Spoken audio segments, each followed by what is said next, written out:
Good morning, Suzanne Joy. Good morning, Deborah, LeeAnn.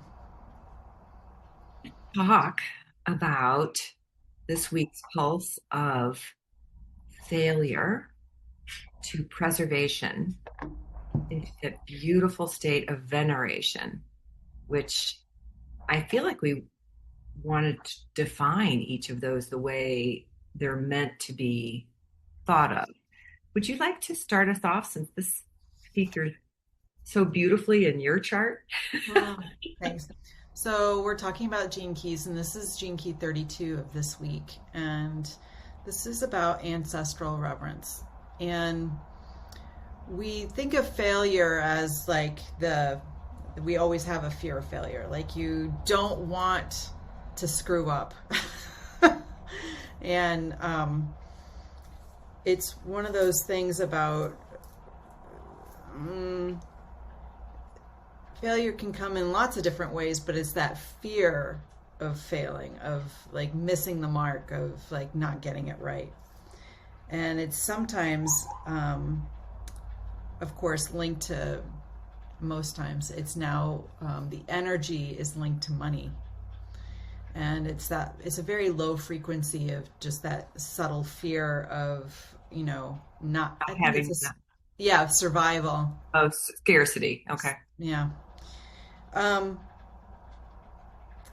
but in it is the gift, and that's the disguise, which when we finally get a chance to feel into what we truly value, has nothing to do with that.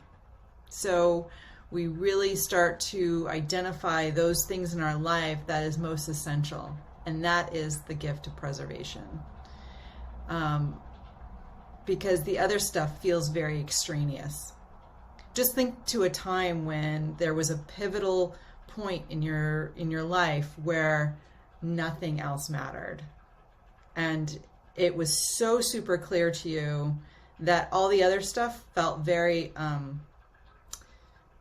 superficial or just not important anymore. That's what we're talking about. And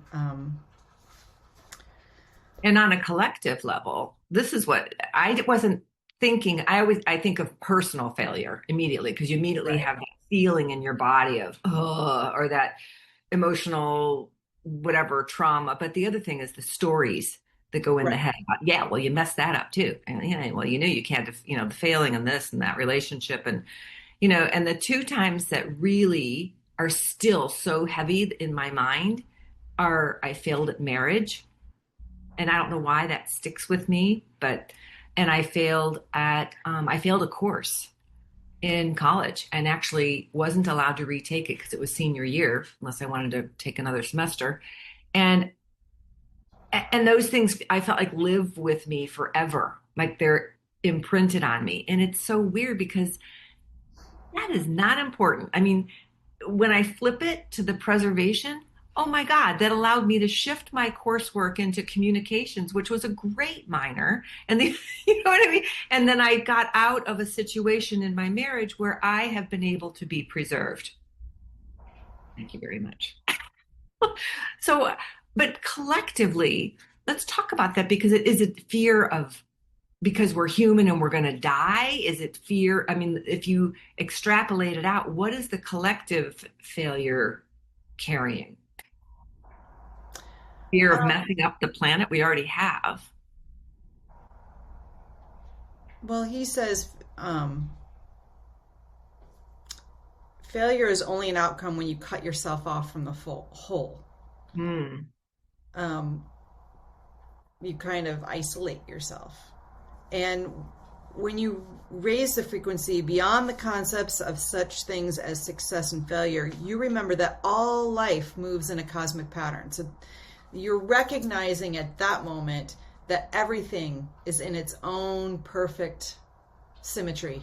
Mhm. And that's very different than thinking, oh my God, all this crap is happening to me and the sky is falling, right? It's very, Yeah, with that rec- divine design of right. perfection and all of that. Okay, cool. Yeah. And he talks a lot about moving out of panic mode. Oh, that was good. Yeah, talk Yeah. about it some more. That there's you can still be passionate, but you don't have to have that anxiousness connected to it.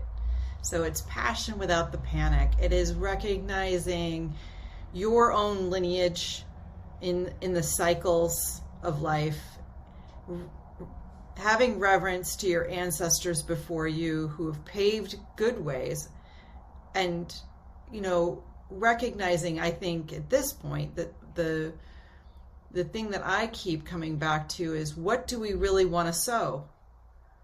For What? the next 7 generations. And I Right. love that, because he's talking about lineage is, we think about the ancestors, but we're also going to be ancestors for who's coming behind, on in the timeline, Right. So that's fascinating in itself.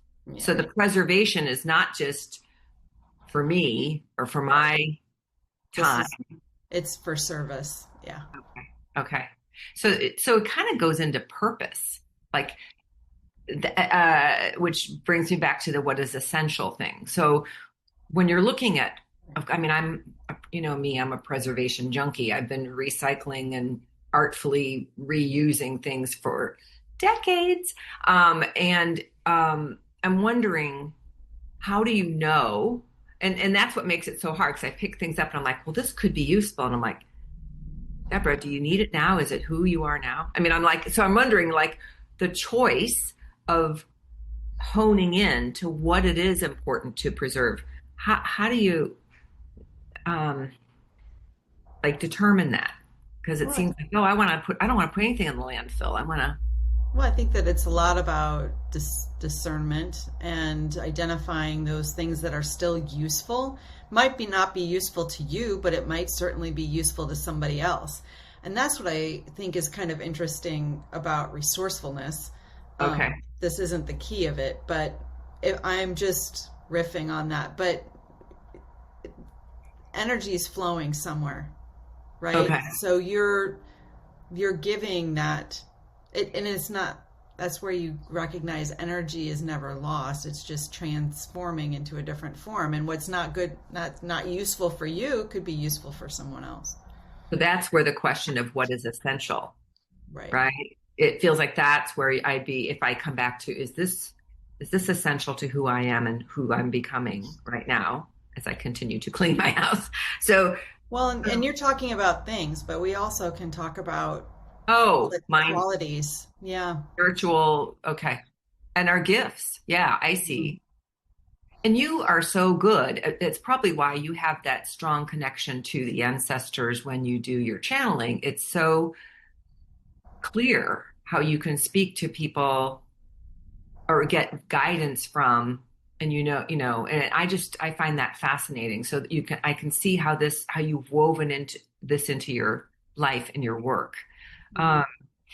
Let's talk about veneration is such an old term, and I was really delighted to hear that it actually comes from Venus, like it's a Venusian quality, Yeah. and it's feminine. And so I'd love for you to speak about that more, because it's still kind of foreign territory to me. I love the word, but I don't understand it really well. Well, when my ancestors would talk to me about veneration, they would call me veneration, and I just was like, I don't understand what you're talking about. But basically, it is acknowledging yourself as a holy divine being. And it's beautiful, essential, it's feminine. And each one of us has this. This isn't like anyone's on any particular pedestal. It's acknowledging our life is so precious and we get to be here during it. That is the love that two individuals had to bring you into space and time. I mean, that's pretty magical. That one cell became two cells, and so on and so on and so on. And it was carried, further and further. But when I think about veneration, it's it's also very service oriented. And what's the And theology? I mean, where do we carry this, or where does it sprout from in our actual bodies? It's oh, the physiology of this key, yeah, yeah. it's in the spleen. So I don't even know what the purpose of that organ is. So so how does that? It feels like it's in the gut of the matter. So can you talk to me a little bit about that? Because do you feel it? Like, do you know when you're in that? Does your body light up in some way, or how do you know when this is a moment of veneration, or I'm tapping into veneration. When you feel connected to all life, feels Ah, very you feel very awestruck. There is that respect, there's that reverence, there's it's you're not just one little iota, you're like part of all. yeah, like of the red And sunrise this morning. The sky was made everything pink on the west, but up the east it was just bright red. And I was like, oh, that's amazing. It just stopped me in my tracks. And then every window I would open and I would catch it. I'm like, ah, I had to go outside and well, venerate. and just think, every single cell that has raised its consciousness is then eliminated from our bodies. And he talks about it being moving around in water, and that's basically our digestion. Um, So as we're evolving, our DNA is upgrading just by raising our consciousness and then eliminating it and then it getting out into everything else. Again, it's that. Okay, so the composting, we were talking about that. So it's getting repurposed and reused somewhere else or transmuted in some way. Right. I love that. Um, I want to do the mudra real quick, and then if there's any, however you want to tie this together, I'll let you finish because you're doing a beautiful job explaining it. So the mudra, you take your left palm and you hold your right thumb, and then you wrap your left with your right hand. So it's simple, but I think I already feel the intertwining of the past, present, future. If you think about the left hand holding the thumb, and then the right hand, the masculine is holding the feminine. I mean, it's like it's all interconnected in that way. And uh, he said, just close your eyes and breathe into that to help bring this acidic state into being in our bodies.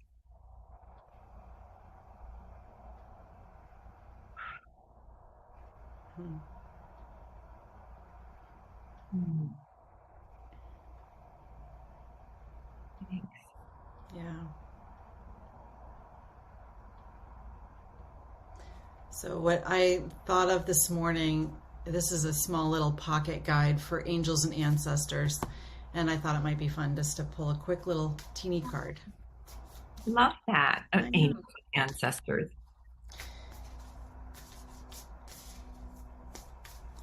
This is where veneration is, when fear is just burned away. There's no more fear. We know that we're all interconnected and there's nothing.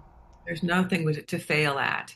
I was No. thinking about that this morning when I woke up after a really poor night of restless sleep, that I failed at sleeping well, because this is about living well, right? Right. I was like, well, I didn't sleep well, so that's how am I going to live well? And now I went, whose rules are you failing at? I mean, it was so funny because I just laughed. I know Yeah. we're talking about this gene key to this morning, and I thought, oh, Deborah, you're fine. So top, middle, or bottom, Deborah? Oh, let's do middle, like the thumb being held by the. Uh, so this card is the guardian angel, and just reminding you that you are not ever alone. Okay?